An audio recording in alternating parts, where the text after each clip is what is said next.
Hey there, Mr. Redder here. Welcome back to another episode of Reddit Podcast Stories, where today, Karen gets caught on camera stealing my plant and ends up on the local news. So this lady walking by outside decided to literally stop and steal our plant by pulling it out of the ground. This wasn't the first time that this happened, but we finally caught it on camera. It had been growing indoors in a vase for 2 years, as we were afraid this would happen again. But it was getting root bound, so we had to move it to our driveway 2 weeks ago. Then comes this morning and this happens. This was in South Brazil. Update. Soon after this took place, our friendly neighbor who happened to be outside had seen this take place and came to us straight away to let us know. As she's elderly, there was no attempt to stop the suspect in her tracks. She mentioned that she knew this person, so my wife and mother-in-law grabbed the footage from the security camera and drove over to their house in search of our plant. Upon arrival at the address, they very politely spoke to the suspect and asked her to give the plant back, as we had video evidence and witnesses that could testify she was the one who took it. She tried brushing it off, saying it wasn't her, and supposedly even threatened us that she would press charges for falsely accusing her.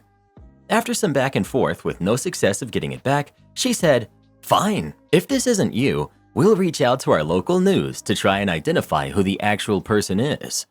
While this was taking place, I filed a police report and I got in contact with our local news and I sent them the video. We didn't provide the address or name of the suspect, as all we wanted was to retrieve our plant without harming anyone. When the camera footage hit the news, people from the neighborhood and people that knew us were bombarding us with messages.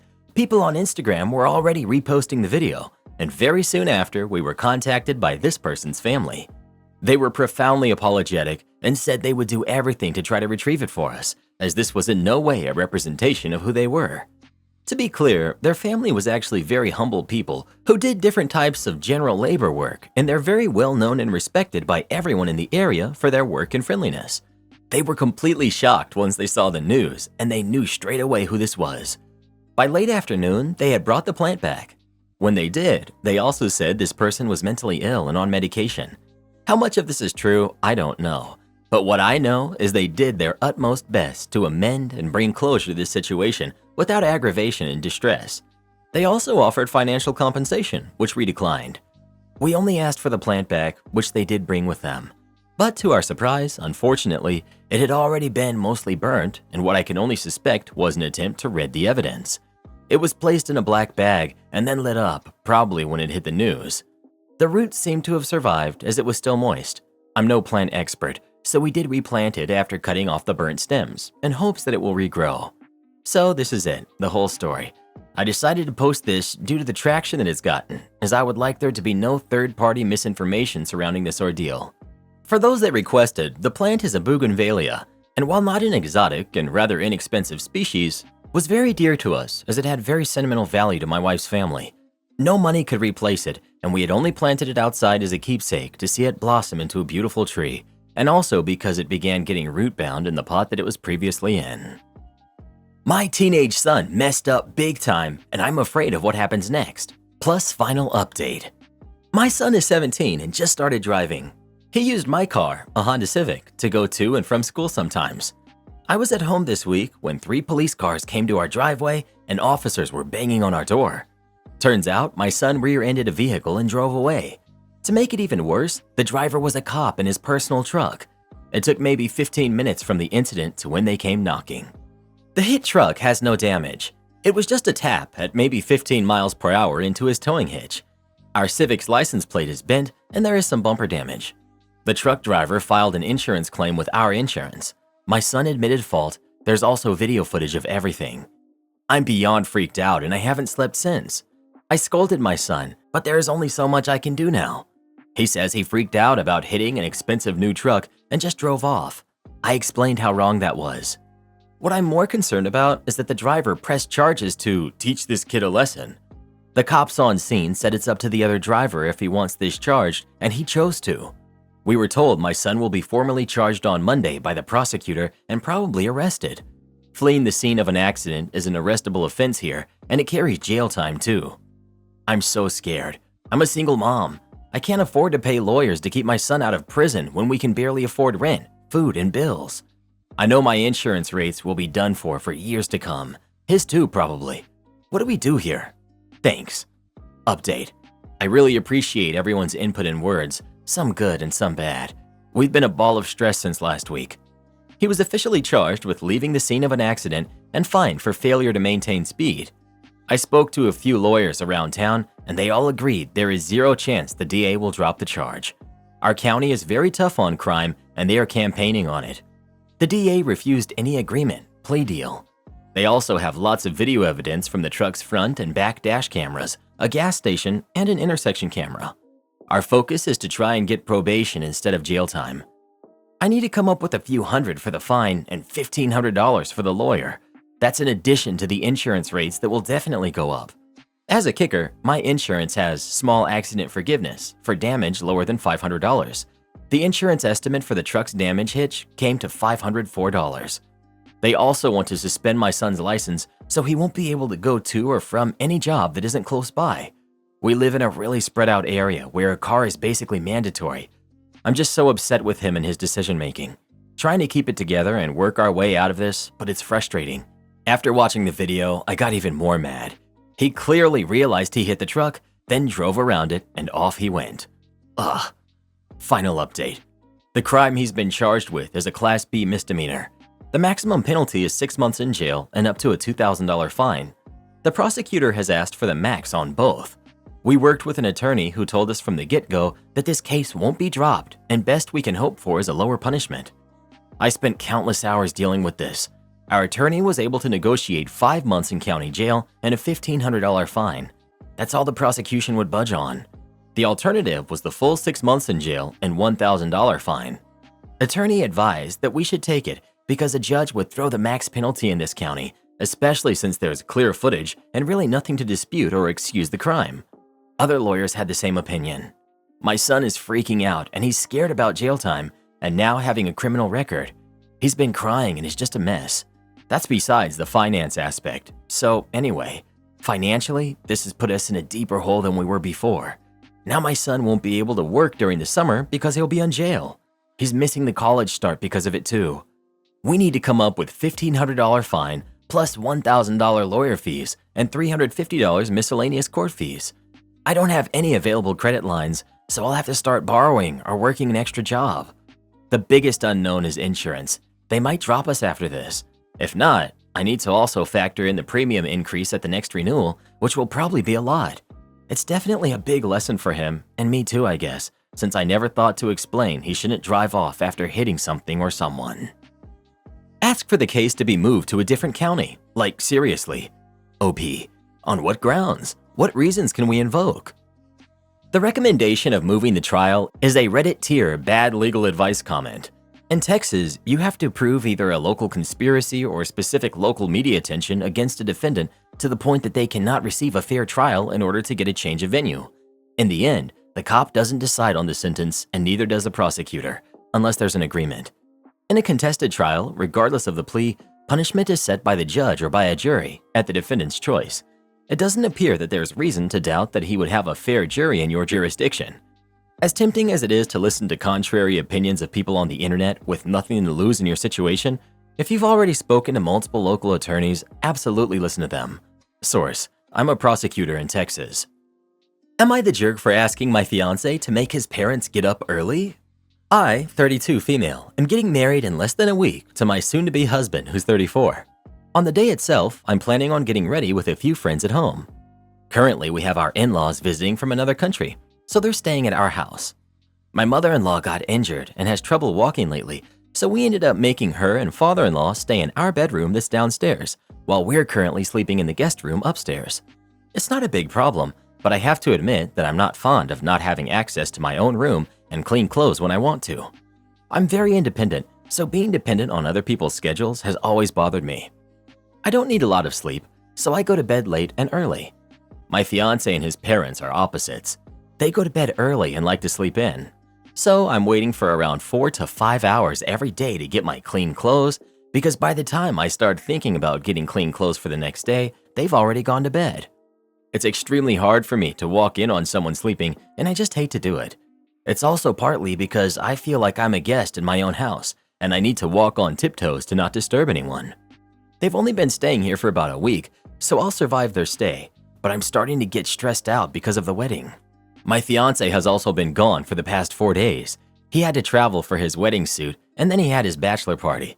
So I've had to do all the wedding-related stuff, clean up after his parents, play a good host, and also file taxes and do my job.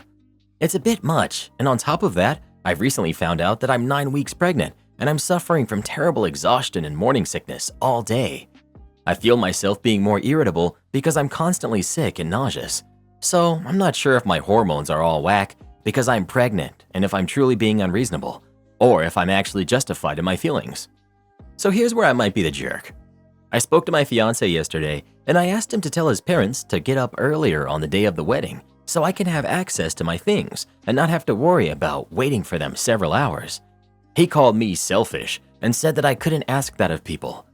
I hate to pull the "but it's our wedding day" card, but I feel like I'm not being unreasonable by asking him to do this for my stress levels.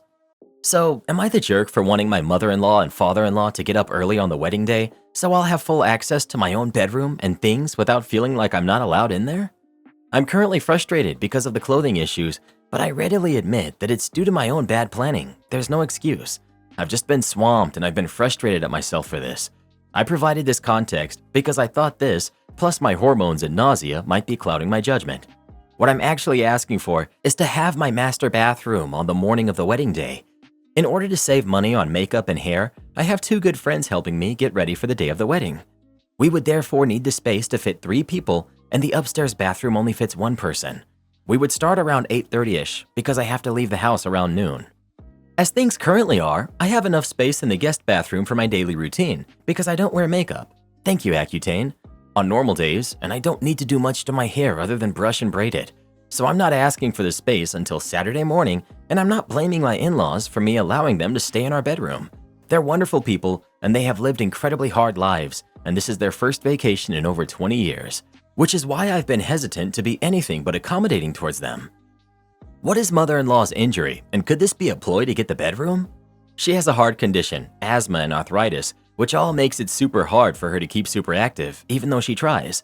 This means that she has pulled a muscle in her calf and she has a pinched nerve, or maybe even something more serious, happened during her flight over here from Australia to Europe.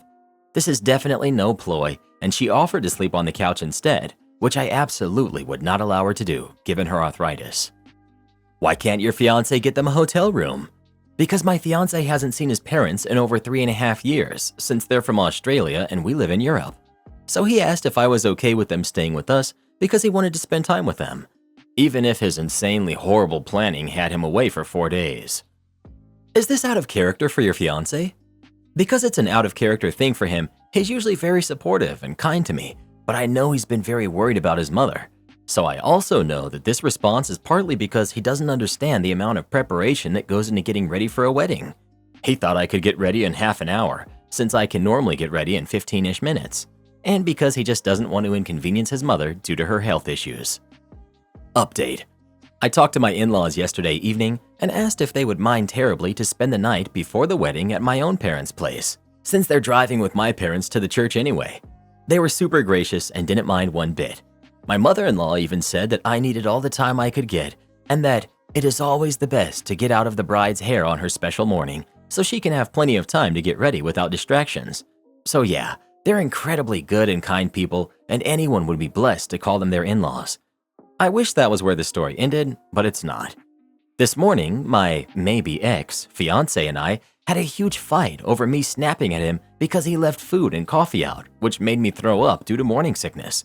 At the end of it, he told me, "If you can't drop the attitude, maybe you shouldn't even bother showing up on Saturday at all." I started crying and asked him if he was serious. He said yes, so I started ugly crying and sobbing and asked him again if he was serious. He said yes. I asked him again if he truly was serious and if he truly felt like he wanted me to not show up. He said yes again. I'm still sobbing the entire time. I told him that since he felt that way, that he didn't want to marry me, he should have his ring back. So I gave him the engagement ring back and he just didn't react at all. Absolutely nothing to read on his face. It was like he just didn't care at all and I wasn't even there. I've been driving for a few hours. I've luckily taken this week off of work, so I don't need to worry about that today. And I'm currently writing this at a gas station. So far, I haven't heard anything from him. It's been more than 3 hours since I started driving. I don't even know what to do. I'm devastated and still crying uncontrollably. Of all the scenarios I ever imagined for this week, my fiance, a man I have 2 dogs, a house, and a baby on the way with, asking me to not show up to our own wedding was not one of them. I'm just too hurt to even process what's going on right now and what the heck I should do going forward. I wish I had a happier update, but yeah, sorry guys. More on the fight. I couldn't really write the full version of the fight, but essentially here it is. I suggested that I should maybe stay with my parents for a few days because we were both getting very upset at each other, and maybe it was all just too stressful. He then said, "Maybe you should just stay there until Saturday. Or better yet, if you can't drop the attitude, maybe you shouldn't even bother showing up on Saturday at all." I asked what he meant by that, and he said, "If you can't stop behaving like this, then maybe you should buzz off to your parents. Stay there and stay away on Saturday." That's when I started crying. So I kept asking if he was serious, and he just said yes. I went into the car, cried for 10 minutes, then went back into the house to ask him a final time. He still said yes, and that's when I gave him the ring back. Update 2. I'm okay, I'm safe, I'm warm, and I'm fed. I'm back home with my dogs and in my own bed. The still-to-be-determined, maybe ex, jerk fiancé is staying on the couch and trying not to look like a wounded dog. Apparently, he realized his mistake the minute I gave him the ring back and has told me he basically didn't compute what was going on, which is why he didn't react. He has described it as an out-of-body experience. He didn't really understand what was going on until his parents were yelling at him a few minutes later. They had overheard our fight and were very upset with him. In the end, they ended up contacting me, telling me that he was driving around looking for me and had forgotten his phone and if I was okay. I ended up driving most of the day and coming back to the house around dinner time. Fiancé had come home in the meantime and written me a wall of text apologizing and begging me to talk to him. He word vomited his apology and admitted to being freaked out about everything, especially the pregnancy happening so fast, and he called himself a self-sabotaging idiot. He also said he did not mean what he said at all. Basically, his jerk response was because he misheard me when I had said that his parents didn't deserve him being away for 4 days, as though I had said his parents didn't deserve to be in our house. So he reacted so strongly because he thought I was insulting his parents. Not that that's a valid excuse, but it does clear up why his response was so out of character. He also admitted to me that after seeing his mother's bad health, he's been extremely worried about her and he's afraid that she could be dying. So he has dealt with extreme guilt of leaving them for the 4 days. I barely spoke when he apologized, which then made him cry. First time I've ever seen him cry, and begged for a chance to make it up to me. He already started by asking if he should find himself a hotel room so that I had the house, or if I preferred to stay at a fancy spa hotel, or how I wanted to do things. I decided that he could sleep on the couch for the time being. At least he, without any hesitation or being told to do so, has been running wedding errands all day and sent me a message that he will do all the wedding-related stuff unless I want to do anything. He also looked up couples therapy and has sent me a few options for dates. Unfortunately, none of them are until next week or after, but he has said he wants us to go no matter what, if I end up giving him a chance to make things right. So his parents are basically shunning him and not talking to him, and I'm still making my mind up on whether or not I want to go through with the wedding. I haven't accepted my ring back yet, but I've decided that I'm definitely having a party on Saturday. The question is whether or not I'd like to have him there as well. All in all, this is a roller coaster, and I feel like I'm still free-falling. The hormones don't help either. As long as I can relax today and finally catch up on some Diablo 4, since jerk fiancé is still taking care of the wedding stuff. Thank you again, everybody. I helped the least romantic man on the planet surprise his wife of 10 years by selling him Jell-O molds on Facebook Marketplace. So a while back, I was buying auction goods and selling them on the marketplace. One piece I found was 3 vintage Jell-O molds I had listed for $40. There was this man in his mid-30s with a decent appearance, good clothes, and a nice car. He offered to meet and buy them for $40, so I talked to him for a bit, curious about what he wanted to buy them for. As I was also trying to sell him other items, I discovered that this guy planned to buy the Jell-O molds for his wife of 10 years, and that was all he was doing. I spoke to him and said, "Do you think it would be a bit odd if she found out you only spent $40 after 10 years? He replied, "I guess that would be kind of odd. What else can I do?" I told him, "Well, what about flowers? What are her favorite flowers?" He replied, "I don't really know. I never asked her." I got her name and looked at her Facebook profile. Every photo had the daisy filter, including her cover photo. I told the guy, "Make it 80 and I'll meet you on the day, and I'll get you a batch of her favorite flowers. Also, if money isn't too tight, I know a steak place outside of town where I can get you a reservation for that night." He asked, You do that for 80? I replied, yup. I called Walmart and asked them to put together a bouquet of daisies and some spider lilies for an additional touch.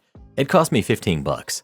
I made the reservation in his last name, got him everything he needed, and even coached him on not assuming they were her favorites and letting her say it. This confirmed that they were her favorites and made him seem more thoughtful. I also told him under no circumstances to ever tell her I did any of it, and just say he thought he'd do something special if she ever questioned it.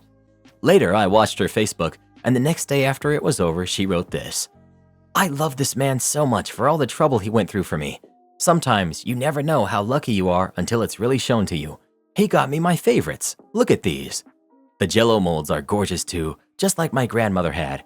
I love this man so much. We had a really good time last night, even after 10 years.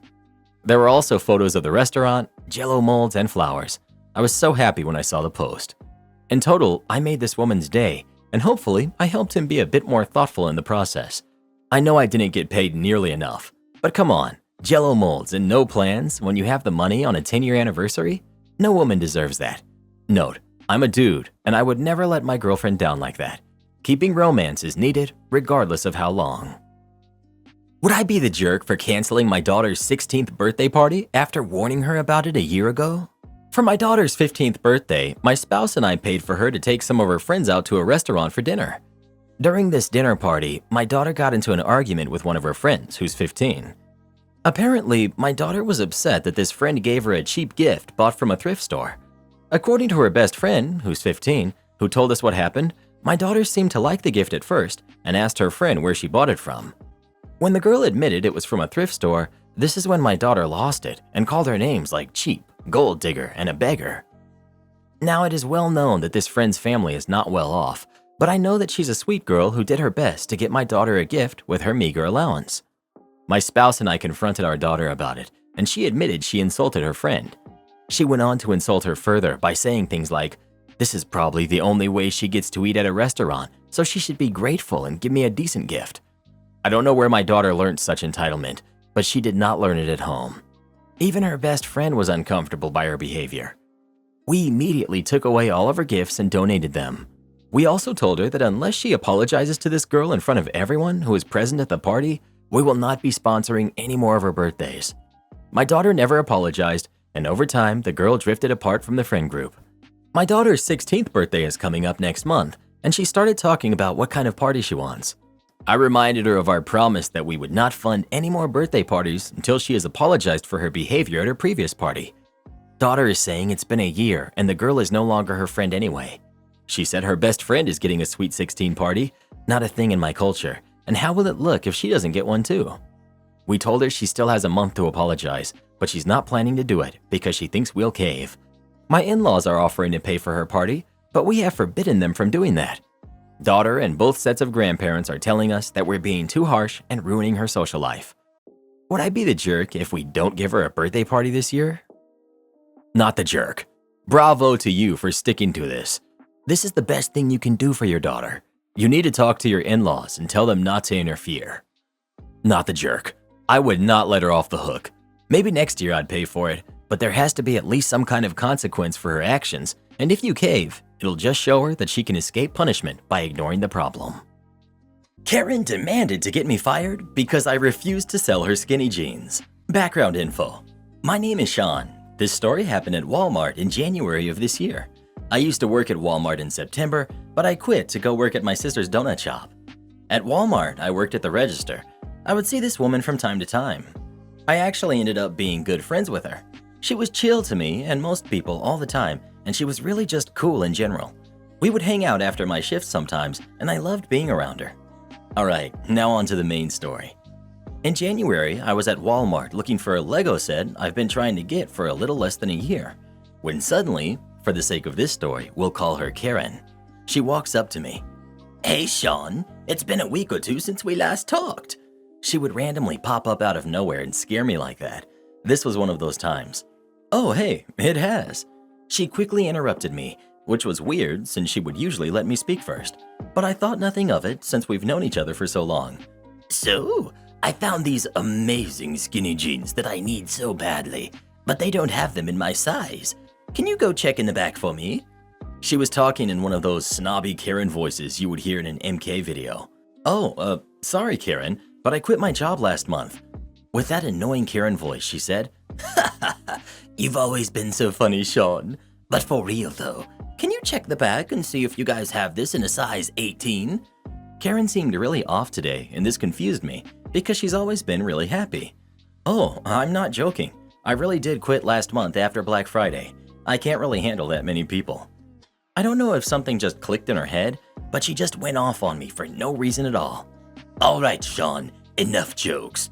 If you don't get these jeans in my size, I will get the manager and have you fired and banned from all Walmarts." She was really causing a scene, and I could even see somebody recording from afar. Karen has never really yelled at anybody that I've seen, so this was really confusing and actually kind of scary for me. "Whoa, Karen, calm down. I really don't work here anymore. Why else would I not be in uniform?" Which she responded with, "Well, maybe it's because you're just trying to pull a prank on other people. Well, guess what, Sean? It's not funny, and I'm gonna get the manager." At this point, I'm just standing in the toy aisle, completely confused and embarrassed with all the people that are staring at me. A few moments later, my old manager came with Karen. Let's call him Bob. Now, Bob was the best manager ever. We would hang out any chance we got, but after I quit, we kind of slowed down. We're still in touch though. "Here he is. Hey, Sean, Bob is here to fire you." Bob came up to me and said, "Hey, Sean, it's been a while. How you doing?" "Yeah, I broke my arm a while back, but other than that, I'm fine." Karen looked shocked and so confused, which kind of made me cackle a bit. Bob told Karen, "Hey lady, Sean actually quit a month ago, so he doesn't work here anymore." Of course, Karen's hate being denied, so she said, "Even the manager is in on the prank? I'm out of here." Karen stormed out, and after that, I never heard from her again. This whole situation was so weird and out of character for Karen, so I'm still kind of confused as to why she flipped out on me. If she sees this post, chances are she's gonna sue me for harassment. Also, I'm pretty sure she stole the skinny jeans that weren't even her size, nor were they the proper size for skinny jeans. Edit. A ton of people are confused on how my arm magically healed so fast, but prior to when this story takes place, I was able to get my cast taken off since it had been 4.5 weeks since I broke my arm. Without my cast, it wasn't too obvious that my arm was broken. Hope this helps clear things up. Would I be the jerk if I contact my biological siblings to let them know I exist against the wishes of my biological parents? I'm male, 18. I was adopted by a couple who separated shortly after my adoption, and I was eventually taken away from them and placed into foster care when I was 3. That's where I grew up. Recently, I've acquired details about my biological parents from a family friend who helped connect them to my adoptive parents all those years ago. I looked them up online. They have 3 kids, a son who's 15 and twin daughters who are 13. The son has the same name as me. A few weeks ago, I went to the church they go to and I saw them from a distance. I didn't introduce myself, just wanted to see them before they knew who I was. Also figured out where they live. About 2 weeks ago, I finally sent a message to my mom explaining who I am and telling her that I would like to meet them. She saw the message that day but didn't reply for a whole week, and then just sent a very short message telling me they're not interested in getting to know more about me or having me in their lives, to not contact her or her family ever again. I sent a message to my dad then, and he said we can have a phone call. We had that call last week. He didn't even let me tell him anything about myself. He explained that they had had me when they were 22 and didn't want a kid back then, so they gave me to another couple, and there really isn't anything for us to discuss. He said he doesn't want to know more about me and doesn't want to hear from me again. I'm not going to lie, this was difficult for me to hear and I had a few days to process it. But I get it. They didn't want me then and they don't want me now. I'm trying my best to just get over it, but I still have 3 siblings. Maybe they would want to get to know me. So I sent another message to my dad, thanked him for taking the time to speak with me and being frank about what he wants. I explained that I respect the fact that he and my mom don't want me in their lives, and that's their choice, and I will respect that. However, I have 3 siblings, and I would like to meet and get to know them. He called me an hour later. This time he was angry and told me that he made it clear that I have no place in their family and I should stay away from all 5 of them forever. He said the kids don't know about me and it will stay that way. I wasn't expecting him to call me or the aggression, so I was kind of shocked, but I was like, but that should be their choice. And he said he's not going to discuss his family with me. ended the call with saying, "Do not contact any of us ever again." Would I be the jerk if I went to talk to my siblings, introduce myself, and let them know that they have an older brother? I'm obviously not trying to be a jerk here, but I don't think the parents get to make this decision about their kids. I do want a relationship with my siblings, of course only if they want that too. If my siblings don't want to get to know me, I'll stay away from all of them. You would be the jerk, but not once the eldest turns 18. Reach out to him then, and he can decide whether to tell his sisters. If he doesn't, reach out to them when they turn 18. Just be sure to respect any boundaries they set.